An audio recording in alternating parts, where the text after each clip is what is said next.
uri umwe mu banyamakuru bagiye kwitabira urwo rubanza rw'abo bantu nari ngarutseho haruguru, watubwira muri makeya iburana ukuntu ryagenze? Ubu tuvugana nsohotse mu cyumba cy'iburanisha aho abakurikiranyweho ibyaha n'urukiko rw'ibanze rwa gisirikare ahangaha rukorera i Nyamirambo mu mujyi wa Kigali barimo baratanga imyirondoro yabo.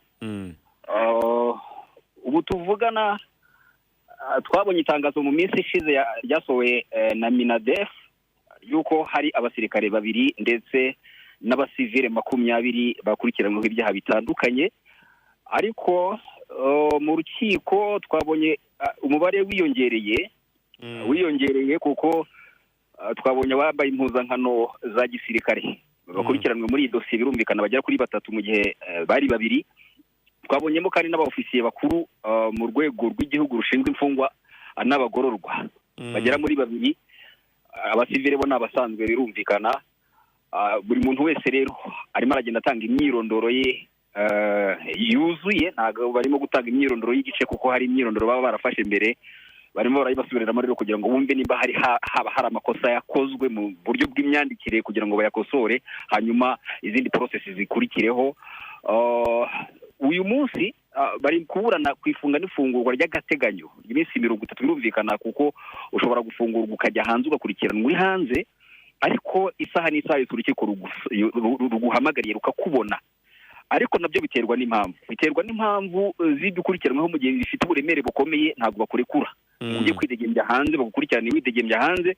Hariho igihe urukiko rufata icyemezo cy'uko mu by'ukuri bakomeza kugufunga bakagukurikirana ufunze cyangwa se bakakurekura ukajya hanze. Birumvikana ntabwo twavuga ko bose bakurikirana nk'ibyaha bingana, twagiye tubibona mu nkiko zitandukanye kuko hariho igihe usaba gufungurwa iminsi 30 ugakurikiranwa hanze ariko ntibikunde bitewe n'icyemezo urukiko rwafashe rushingiye ku by'ukurikiranwa muri rusange. Ubu rero tuvugana bose barimo gukurikiranwa muri dosiye b'abasivile baje bambaye impuzankano za gisirikare imfungwa za gisirikare, ariko mu gihe bari muri dosiye barimo gukurikiranwa ibirego bitandukanye b'abasirikare bambaye impuzankano z'akazi ndetse nabo mararasiye baje bambaye impuzankano z'akazi. Ubwo rero turaza kumva ikiraza gukurikiraho iyo abantu baburana byanze bikunze haba hari impande ebyiri, haba hari ubushinjacyaha ndetse n'ababunganira. Icyo nari nibagiye kuvuga, hari abavoka batandukanye kandi benshi nabo baje kunganira birumvikana aba bari muri iyi dosiye. Hari inteko iburanisha yo ibiri imbere kugira ngo yumve buri ruhande izafata icyemezo ikurikije ibyagiye bivugirwa mu rukiko hagati y'impande y'ubushinjacyaha ndetse n'ababunganira mu mategeko. Ubwo rero turaza kumva abaraza gukonvenka abandi bashingiye ku bizibiti. Nanone ntabwo urukiko rukora nta bimenyetso kuko haba hari ibimenyetso bifatika bigomba gushingirwaho kugira ngo umuntu agirwe umwere cyangwa se aryozwe ibyaha akurikiranweho muri rusange.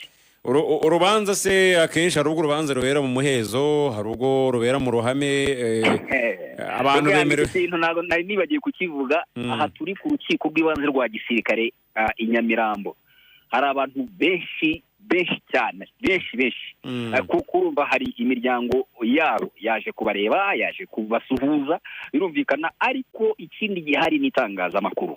Itangazamakuru ngira ngo muba mubona ibyo bagenda bandika, ibyo bashyira kuri YouTube ni benshi birumvikana. Ariko abasirikare baba ari abasirikare cyangwa se urwego rwa gisirikare rugendera ku mategeko, ntabwo ushobora gufotora cyangwa se gufata ishusho iyo ari yo yose utabiherewe uburenganzira. Niyo mpamvu basabye ko itangazamakuru nta muntu wemerewe gufata ifoto, gufata ijwi iryo ari ryo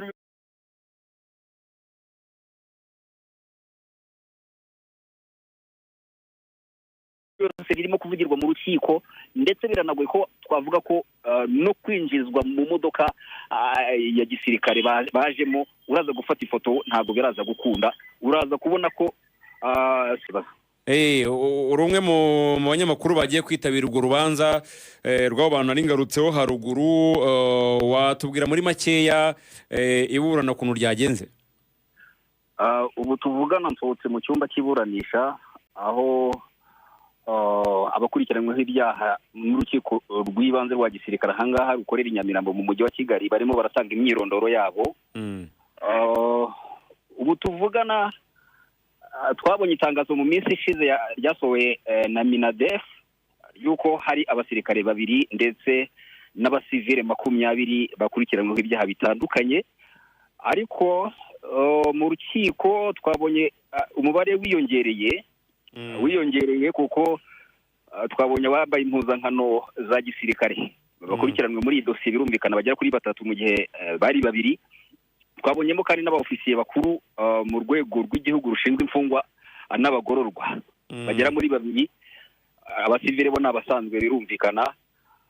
Buri muntu wese rero arimo aragenda atanga imyirondoro ye yuzuye, ntago barimo gutanga imyirondoro y'igice kuko hari imyirondoro baba barafashe mbere, barimo barayibasubiriramo rero kugira ngo bumve niba hari amakosa yakozwe mu buryo bw'imyandikire kugira ngo bayakosore, hanyuma izindi process zikurikireho. Uyu munsi bari kuburana kwifunga n'ifungurwa ry'agateganyo iminsi 30 birumvikana kuko ushobora gufungurwa ukajya hanze ugakurikirana muri hanze, ariko isaha n'isaha urukiko ruguhamagariye rukakubona. Ariko nabyo biterwa n'impamvu z'ibikurikiranweho mu gihe bifite uburemere bukomeye ntabwo bakurekura ujye kwidegembya hanze bagukurikirana widegembya hanze.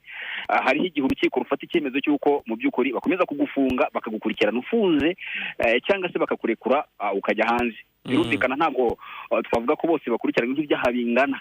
Twagiye tubibona mu nkiko zitandukanye kuko hari igihe ubusaba gufungurwa iminsi 30 ugakurikiranwa hanze ariko ntibikunde bitewe n'icyemezo urukiko rwafashe rushingiye ku by'ukurikiranwa muri rusange. Ubu rero tuvugana bose barimo gukurikiranwa muri dosiye b'abasivile baje bambaye impuzankano za gisirikare imfungwa za gisirikare, ariko mu gihe bari muri dosiye barimo gukurikiranwa ibirego bitandukanye b'abasirikare bambaye impuzankano z'akazi ndetse nabo mararashye baje bambaye impuzankano z'akazi. Ubwo rero turaza kumva ikiraza gukurikiraho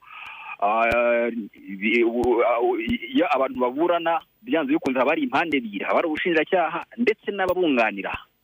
Icyo nari nibagiye kuvuga, hari abavoka batandukanye kandi benshi nabo baje kunganira birumvikana aba bari muri iyi dosiye. Hari inteko iburanisha yo ibiri imbere kugira ngo yumve buri ruhande izafata icyemezo ikurikije ibyagiye bivugirwa mu rukiko hagati y'impande y'ubushinjacyaha ndetse n'ababunganira mu mategeko. Ubwo rero turaza kumva abaraza gukonvenka abandi bashingiye ku bizibiti. Nanone ntago urukiko rukora nta bimenyetso kuko haba hari ibimenyetso bifatika bigomba gushingirwaho kugira ngo umuntu agirwe umwere cyangwa se aryozwe ibyaha akurikiranweho muri rusange. Urubanza se akenshi hari ubwo urubanza rubera mu muhezo, hari ubwo rubera mu ruhame, abantu bemerewe. Ikintu ntabwo nari nibagiye kukivuga, aha turi ku rukiko rw'ibanze rwa gisirikare i Nyamirambo. Hari abantu benshi cyane kuko urumva hari imiryango yabo yaje kubareba, yaje kubasuhuza birumvikana, ariko ikindi gihari ni itangazamakuru.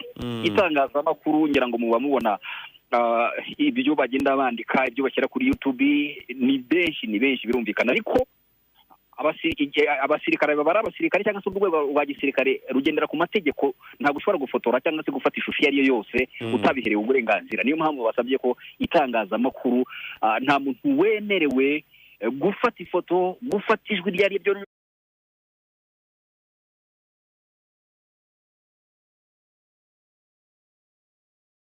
ririmo kuvugirwa mu rukiko, ndetse biranagoye ko twavuga ko no kwinjizwa mu modoka ya gisirikare bajemo uraza gufata ifoto ntabwo biraza gukunda. Uraza kubona ko